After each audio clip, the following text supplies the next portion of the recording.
Hey, welcome back to episode number 9 of Cut to the Chase. Should I look at them? Look wherever you want to, man. We got a special guest here, Brandon Serville. Oh my goodness. See your logo. All right. Brandon Serville Moore. This is how we started. We're using government names. So we got a special guest, Brandon Moore. He works here at our atelier location, along with Tanner and Travis Wright. But today we're gonna have an exclusive interview to learn a little bit about Brandon's barber history, which I think is kind of intertwined with his personal history of like making moves, different parts of the country, and then also kind of what got him into this profession and what got him back to Cali, back to his home state, and what brought him to working with us here at the Gentleman's Cutlery. So let's get it. How you doing? Going good. That's good. So let's start here. Barbering. What age or when you first thought about picking up a pair of clippers and actually touching somebody's head? I was in high school and I was a guy that was always going to the barber shop asking the barber how he cuts my hair better than everyone else. So I was a guy, I would only go to this one barber in San Francisco, and he kept telling me about cutting hair, telling me about different guard sizes. And one day he's like, you should cut hair. Like, no one asked about it that much. It might mean that you should cut hair. So I'm like, all right, cool. My dad was a garbage man, and I tell him that I wanted to cut hair. He's like, all right, bet, no problem. The next day he comes home with a pair of clippers. I'm like, man, where'd you buy this? He's like, oh, my customer left this for me. So it was in the trash. It was a brand new pair of clippers that he found. And he's like, you can cut me. And I'm like, wow. Are you sure? So I play around with, it was a pair of wall clippers, like you can get from Walmart or something. So I played around with them for like a week. And my very first cut was on Pops. And it was a shadow fade. A shadow? Dating myself. A shadow fade. It wasn't that bad. It wasn't that bad, but it was trash. But he rocked it for like a week, and then he went and got a haircut. Okay, got it fixed. And that was the very first time that I cut hair. Wow. And I was like, all right, I'm in, because I do not get it at all, but I want to get it. Yeah. How do you even begin to so when he brought home the clippers? Yeah. What did you use to even help you to kind of know somewhat of what to do? Was it just watching other people? Just watching other people. Wow. Just watching other people.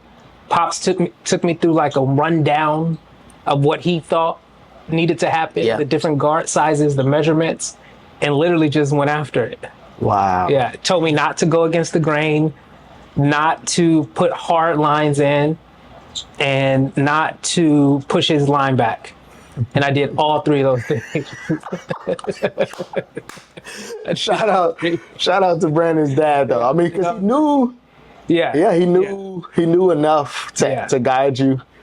That's pretty incredible, though.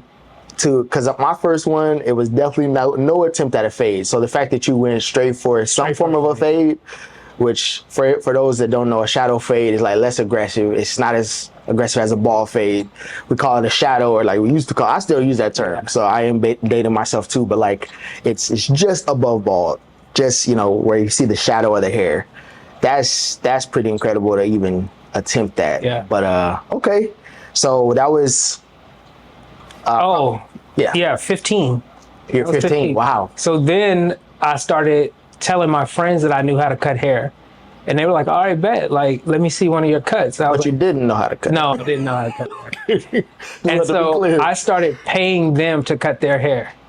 Oh. So I would pay them $5 to let me cut their hair. And my one friend, I cut his hair once in my bathroom, and it was nighttime, it was dim light, and it was fire. And the next day, he wanted to fight me because I put all these holes in his head. But I couldn't see it. I couldn't see it at the time. It was bad. Oh, man. I love how you're convinced that it was. Then I started cutting my own hair because nobody would pay me $5. And I got better at it because you just mess up and mess up and mess up. You're doing all of those making all those mistakes on yourself. Yeah. So then that's when my friends came back and I started cutting hair during lunch in high school. Oh. During lunch in high school? Yeah. Where at in school? In San Francisco. Just in a classroom or back? Maybe art class. That teacher was kind of lit. Like maybe art. She thought it was cool. Yeah. It's art? Yeah. You were participating? That's interesting. Yeah. That's dope. Yeah. Wow. Okay, so that's a new one. I've never heard of a barber paying people to cut their hair. $5. But that's really dope because especially for like young barbers, I would charge people $5 or something cheap, or sometimes for free. Yeah. Like honestly, at first it was free, but whatever you can do to get the reps, I think is like what the mindset was. Even if you gotta like spend a little money, like that's dope. Yeah.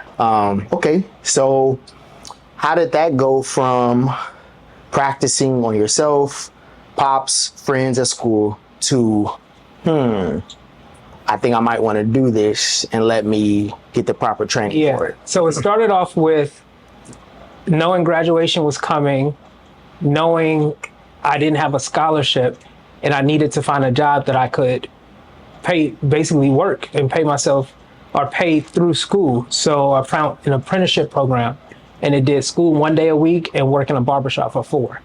Oh, okay. And so it was like boom, boom, boom. Like I think I might have started school before I graduated high school. Wow. Like literally like a day or two.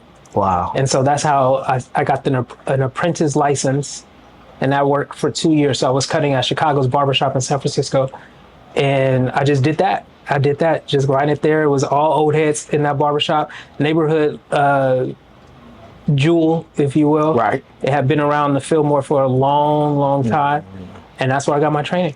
Dang. Yeah, and then when it's time to go to state board, I just like the school was. It taught you theory, but you had to learn how to cut hair in the barbershop. And so after that, boom, 2 years later, got my license. Got your L's. Yeah. Dang. Is Chicago still there? It is not. It is not. Not the one that I was at. Oh, okay. Yeah.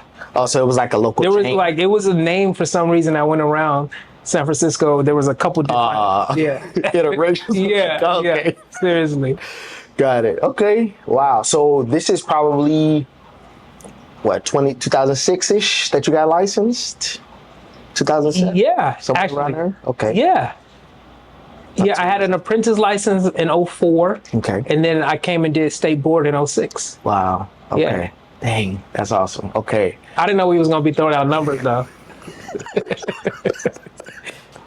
I mean, it's safe for me to do this. Yeah. Be the same age. Yeah. So anything that you say is a reflection upon me and how old I am too. So, no, we're seasoned better. No, that's what's up. So that speaks to 20 years of experience. Yeah. Well, 20 years licensed. Yeah. 20 plus years of cutting hair. A lot of different styles over the years. I remember I worked in a barbershop where we would turn away straight hair.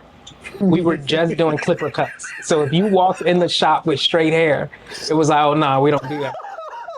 And it didn't start adding up. It started adding up like, wait, like they're coming in the shop because they want to get a haircut, but we're losing out if we don't learn. Wow. So like continuing education became a real thing because now it's like, oh, there's a lane that I have not even touched yet. So early on, I understood you have to keep growing. Yeah. Like you have to keep growing because you can imagine in that amount of time how much fashion has changed, male grooming has changed, who comes into the barbershop has changed. Like being able to be a multicultural barber is necessary. It used to be like a choice or a specialty.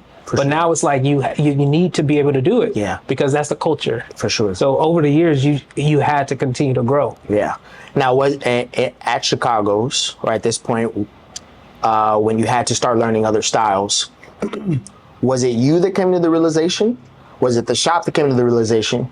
And based on that, how did you begin to like train yourself and game up yourself on how to do these things? Yeah. So it was.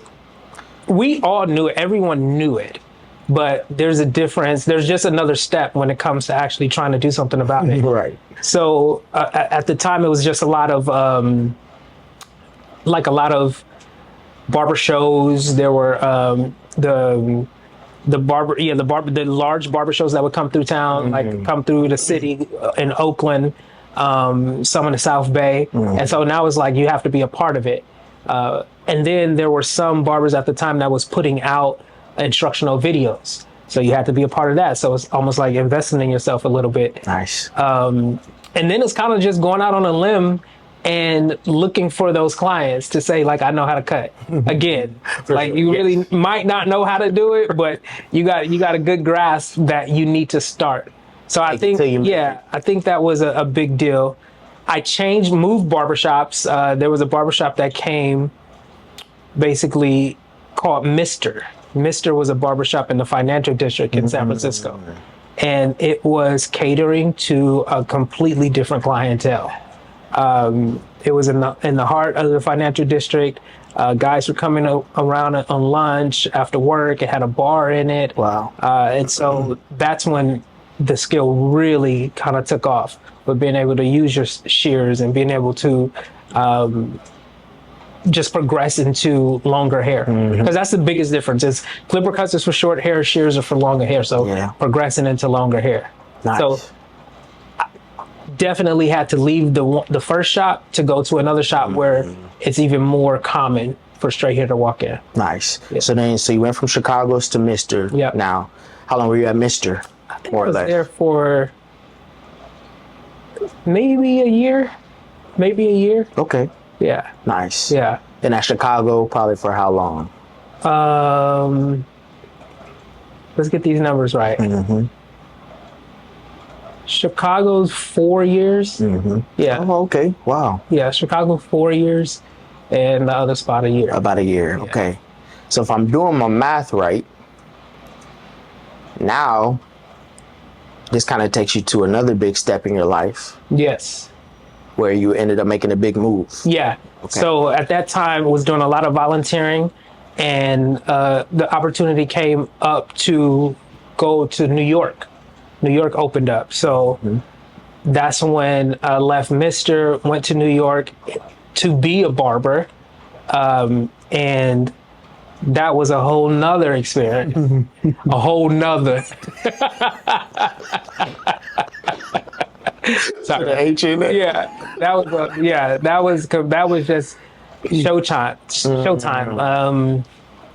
Every single culture, every single style, if you will.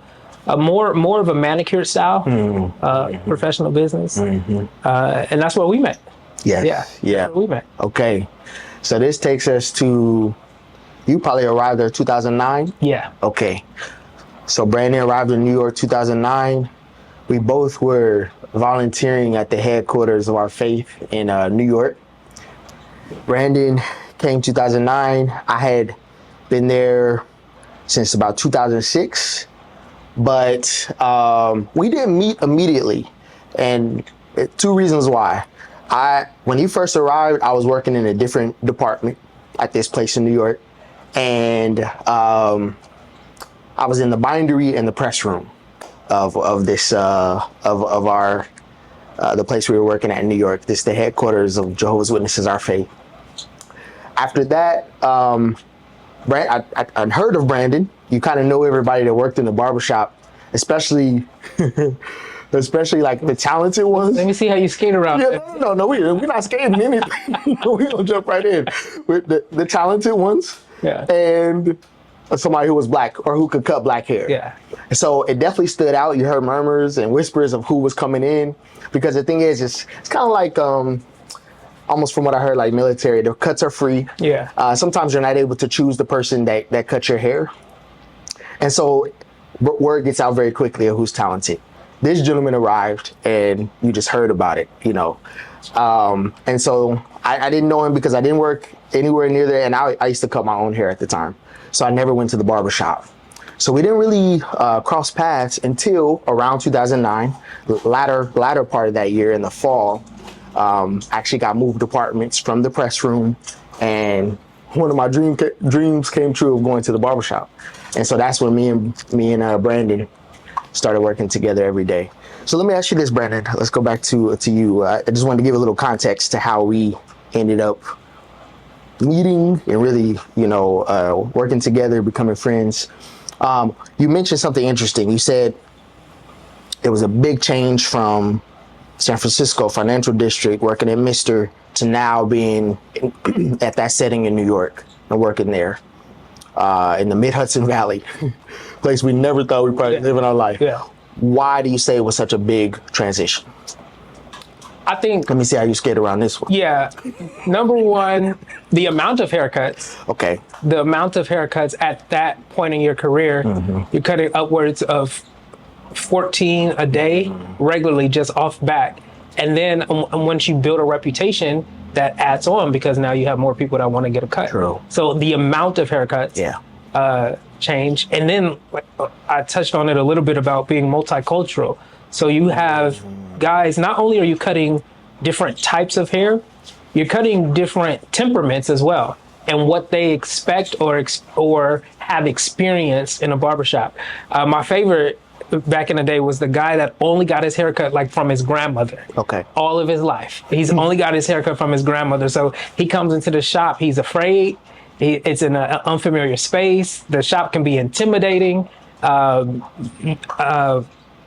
I'm not a middle-aged white woman, so it was a lot for this type of client to take in. Yeah. So like that's when one of the biggest changes is like, oh, you have to deal with that aspect of kind of like easing the nerves of someone that's choosing to get their haircut, but at the same time, you don't want this to be a bad experience through and through. And so you understand too, like the experience that the client is having in your chair adds to their likes or dislikes of the haircut. 100%. I've seen 100%. I've seen people have the time of their lives in the chair and receive what I thought was the worst haircut they could possibly have. But that conversation, the way the barber addresses them, the way the barber made them feel, that is where the value was for them. Yes. So all of those things, I had never seen or experienced it on that level. And that's when I kind of had to adapt that mentality that it's more than just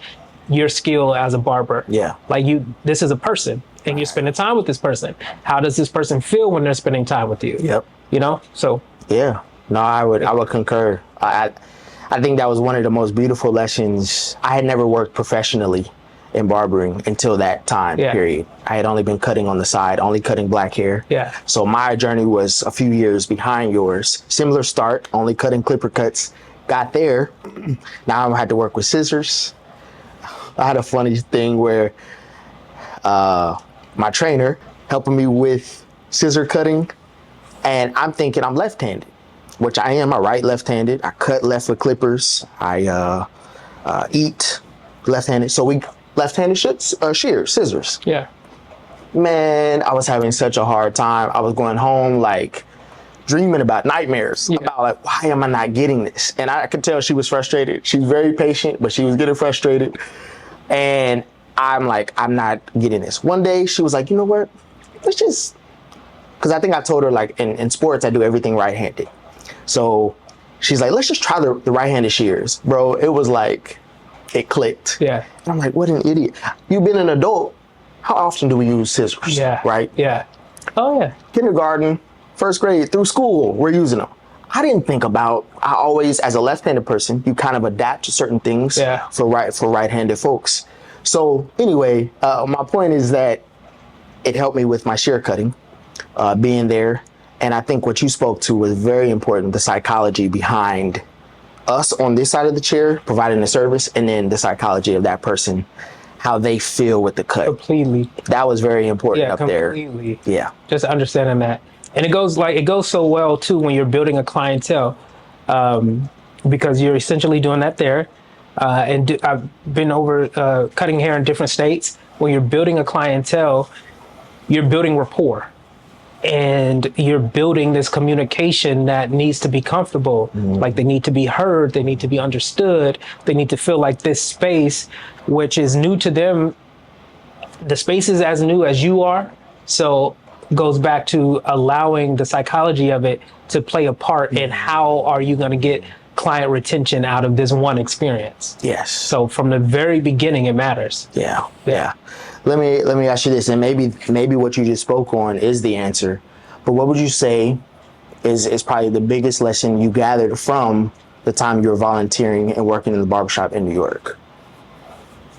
I know it's loaded, but what would you say? One of the biggest things that you even in your station right here now in Sacramento, California, what's probably something that helped you, that experience helped you with?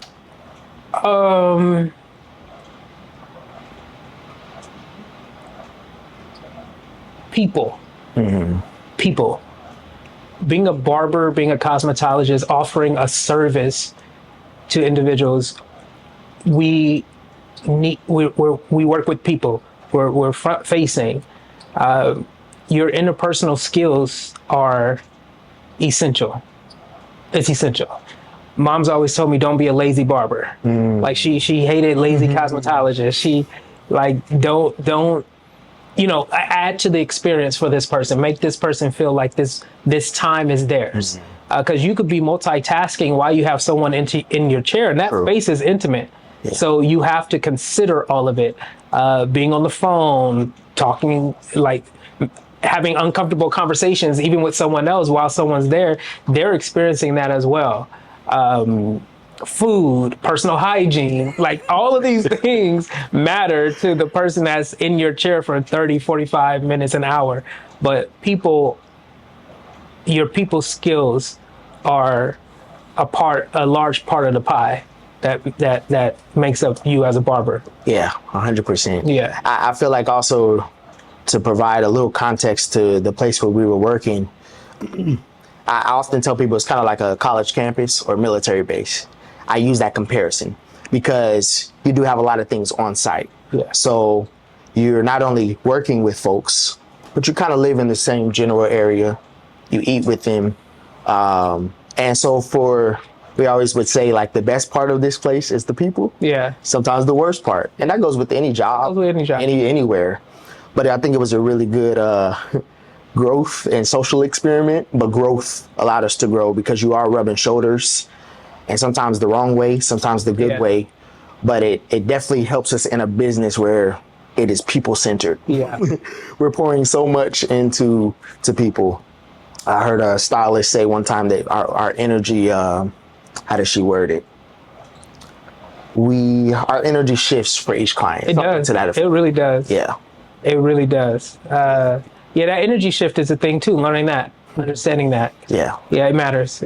So yeah, biggest takeaway. Okay. Learn how to work with people. Nice. Okay, so let's jump. Well, one thing I did want to say. So, I think we worked together in the shop from about 2009 to 2012. I ended up injuring my shoulder. Ended up getting assigned to another department. So we worked together for probably a good 3 years. Brandon continued in the barbershop. And I just wanted to give a quick shout out to, we had a good time with our crew. Many people that just made us laugh. Like I think about Lucas. Yeah. Who reminds me of Tanner. Yeah, completely. Different humor. Well, yeah. Similar, but different.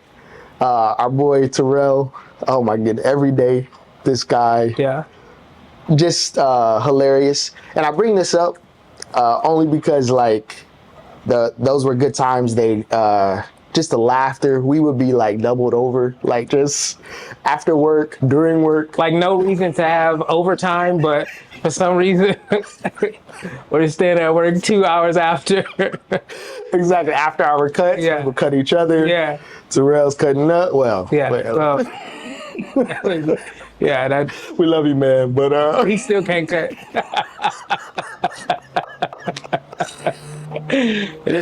Oh man, it's so funny. But yeah, shout out to everybody that we worked with. We had a wonderful crew. Yeah. I'm actually gonna give we'll have some pictures of the old crew on this. That's not necessary. It's too late. I already sent them. Yeah. I already sent them to the editor. But yeah. So okay. So now let's fast forward. How long did you end up volunteering there. Oh, I think it was there.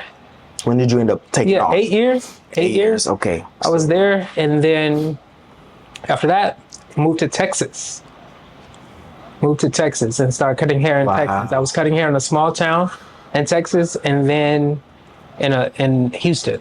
In Houston, okay. Yeah, and that was fantastic. Wow. Yeah, that was really nice. The Woodlands, was that the name of the area? Yeah. Yeah. In Houston? Yep. Okay, I remember you telling me that. Yeah. I've always heard good things about that area. Yeah. And you were in the Houston Shout out area. Conroe. What is that? Oh, okay. Okay, and so you were there.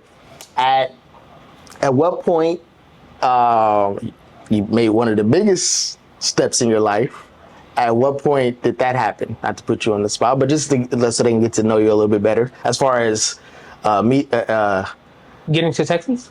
yeah, well, that, but also when wifey came in the picture. Oh, yeah. Yeah, he said, Wifed yeah. up.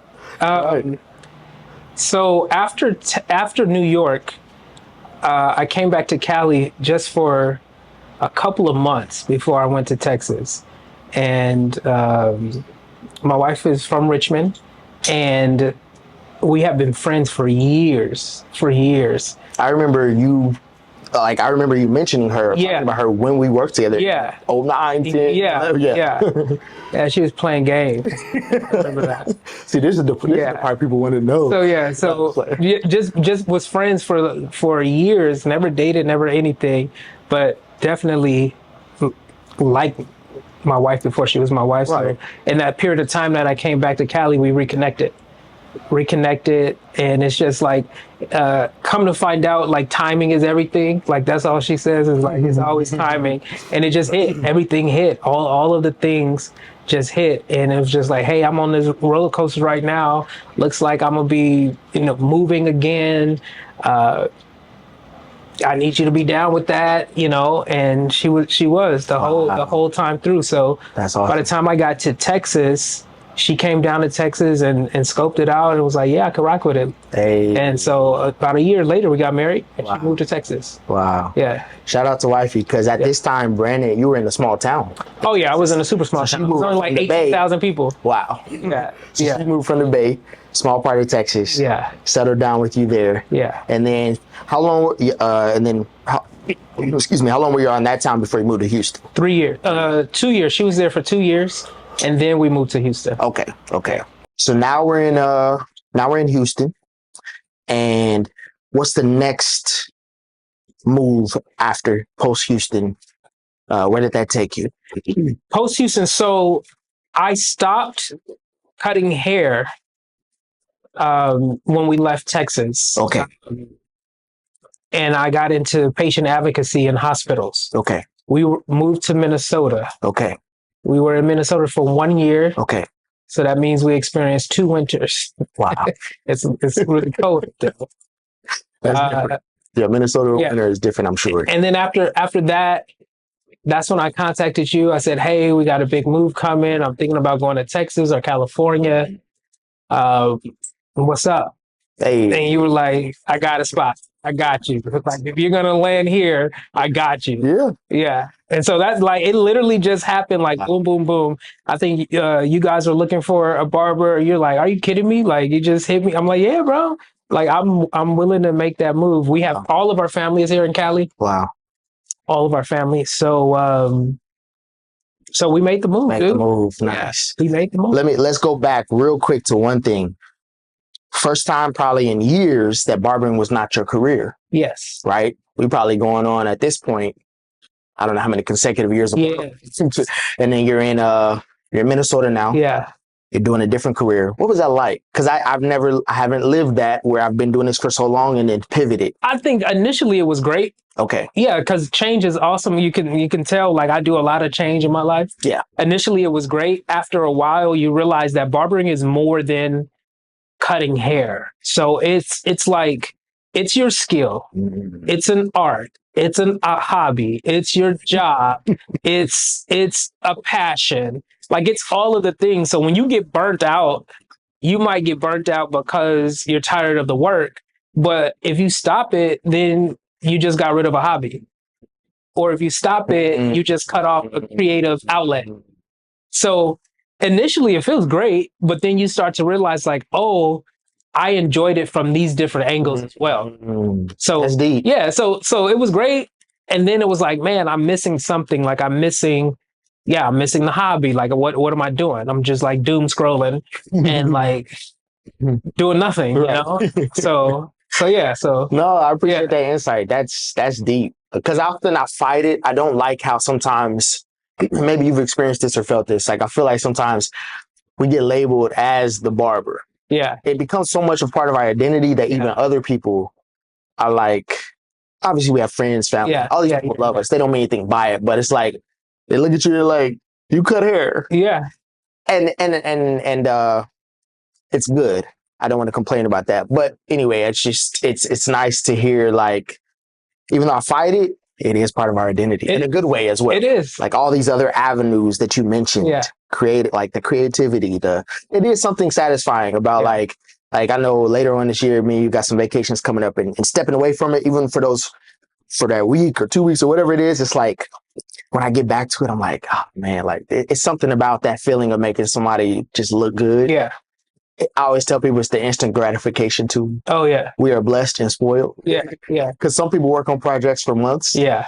And don't get to see the completion. Yeah. Or they pass the work to another department that finishes it. Yeah. We literally are from start to finish. Remember, I had that one client and he would hype the haircut up so hard. like he would hype the haircut up so hard that he would leave the shop and then y'all start talking about me. Like I wanted but that gratification. I know exactly what you're man, I'm mad now. Never happened before, never happened since. That was just haterade. But he would get a cut and he would hype it so hard, bro. I think he lives in California too. I ain't gonna say how close, but shout out to him. If we're talking about the same person, absolutely. But that's what's up. Absolutely. No, that was just haterade. But no, that you hit the nail on the head. That is beautiful. Like we're blessed to have that. Very unique story, Brandon. You've moved around quite a bit, made some personal sacrifices. Just being your friend and talking to you about some of the moves you've made and the reasons that you've made them, the values that you have. It comes at a cost. Yeah. And that's very remarkable because not only do we have to take care of ourselves financially, but now you have a wife, a family, and responsibilities. So how has that been, like, moving around and starting fresh as a barber? Yeah, how's that been for you? Difficult. Mm-hmm. It comes with the restart. You start from scratch, but you actually learn how. Learn how to do it because barbering can move in the industry. There are a few licenses that are pretty much the cream of the crop. A California license, it can have reciprocity in more states. A Texas license can have reciprocity in more states. Now, there are some licenses that you get where if you go to this state, it doesn't matter how often or how long you have an experience, you will have to go back to state board and retest. Got it. Which is kind of like daunting. Great. So to be able to carry both of those licenses and allowed me to be able to move. But you learn when you restart, like with every industry, you're learning about peak season, you're learning about off season, you're learning about how to promote, you're learning about client retention, you're learning about business, and in doing so, it gives you the proper perspective on expectations. Like, what am I expecting? Okay, I've been cutting hair for X amount of years, but if I move and have to start over in a new market, guess who I'm contending with? I'm contending with a guy that's just got out of school. Exactly. So cool, fine. Now, how are you going to set yourself apart? Yeah. And the ideal way, one, is client retention. Whoever comes in that chair, your whole goal is to get him to come back, get her to come back. Yeah. Another way is promotion. Like what are ways to have targeted promotion for your barbershop? For instance, there's a metric on how many followers you can have on social media, which is fantastic. But out of those followers, who's sitting in your chair? Exactly. So there you start to learn the difference between targeting a clientele and kind of just promoting a business just in open space. In open space. Yeah. So you learn those things. So the restart has gotten easier. At this great big old age, am I going to restart again? Absolutely not. Absolutely not. Not at all. But I learned how to do it. How to do it. How to do it. Yeah. And you just have to stick in there. You also believe like there's this kind of like this internal competition as well, because now you're grinding. You're back to grinding. So now you have to do all that you can do to keep going. You know what I'm saying? Right. To say, well, I got to stay in there. I gotta get it. For sure. Yeah. No, I get it. I mean, I get it and I don't get it. I've only made that move once in my barber career, coming out to Sacramento. So that's commendable. You know, there's I think someone who wrote some things that based upon the values that me and you follow, where he's like, I learned how to have a little and I learned how to have a lot. Poet. Street poet. I guess. He might have been a street poet. Yeah. But just like the beauty about being like self-sufficient and kind of being able to bounce back. Yeah. Last night I took a L, but tonight I bounced back. Yeah, that was another. That's a street poet right there. So no, but that's dope. Thanks for sharing that with us and your journey. You know, touching on kind of some things that overlap with your personal life and barbering, and now being here at TGC, the Gentleman's Cutlery in Sacramento, Midtown, 16th Street. What's that been like? Because that was a start over, but now you've been here with us. I think a year and a half. Yeah. Okay. A year and a half. So settling in. Perfect place. Perfect place. I've learned over the years that there are markets. Sacramento is a market. Okay. Midtown is a market.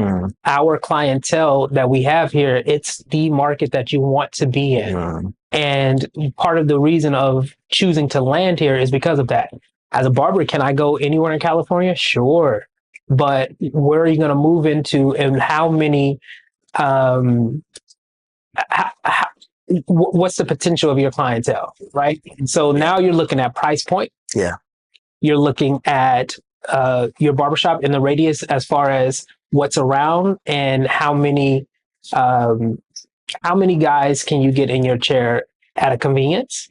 You're looking at internet footprint. You're looking at the business of the barbershop to say, okay, well, cool. Is this worth me saying I can grow here? Right. And so TGC checks all of those boxes. Right. So now it's like, okay, cool. With all of those boxes checked, let me make sure that I'm meeting that standard as well. I see. So the decision was great then and great now. And it's a market that you can grow in. Awesome. Yeah. No, that's great. We, like, speak on behalf of me and Nacho, like, when you called that day, and then I hit him up, it was like a no-brainer because I already had worked with you, knew your skill level. We've been friends, trustworthy. So it was like a no-brainer. And to also be able to help you kind of relaunch, you know, but I'm also want to say thank you to you for like taking a chance on us to even make the call. You know, you don't live right here in Sacramento. You travel every day a little bit, starting from ground zero, which that was going to happen anywhere. But thank you for like taking a chance on us, the brand. Yeah. And there were times where like the first few months where I was like, how you doing? Or I text you or like, and you're like, oh, that's about what I expected. Yeah. And me and Nacho over there sweating bullets. Yeah. It's slow. Yeah. You know, but I say all that to say like, thank you. And thanks for the patience. But it also now hearing your story, and even though I've known it, but to hear you talk about it, it also speaks to why you had that patience. Yeah. Because you've had to do this a few times and you know the process. And so thank you for allowing us to be part of your barber journey. No, yeah, I appreciate that. I forgot to mention, every time I came back to Cali, I would come here to get 100%. a cut. Like I was following you Pictures all we the can't way, show you. yeah, all the way around. I was following the 100%. whole time. Yes. So to me, it was like, oh yeah, of course. Like how if this was the opportunity, like I'm gonna take it. You know, like I'm That's gonna dope. take it. That's dope. So yeah, so it was the same no brainer for me for you. It was mine as well. Got you. It was mine. What's up? But yeah, and you were my my wedding barber as well. Yes. Yes. So if the wedding barber offers 100%. you a chair, you can't be like, I don't know. I don't know. I don't know about this dude. It's funny. I was just looking at those pictures the other day. That was a fun day. Yeah. With all the guys, all your groomsmen, their wives at one of our first TGC shop actually that me and Nacho had. So that's what's up. Yeah, Brandon. When I was at Axis, he came. When I was at Jinx in West Sac, he came. When I was and then obviously all of our subsequent shops at TGC. So that's what's up, man. But yeah, appreciate you sharing the journey with us. It's all love. Thank you. Got B Moore, Brandon Moore with us. San Francisco native. Now working here in Sacramento with us. And this is episode 9 of Cut to the Chase. I'm Marcus, and we will have subsequent episodes with our other valuable team members so you get to learn more about them, their journey, their story. We thank you guys for tuning in. We'll catch you next time.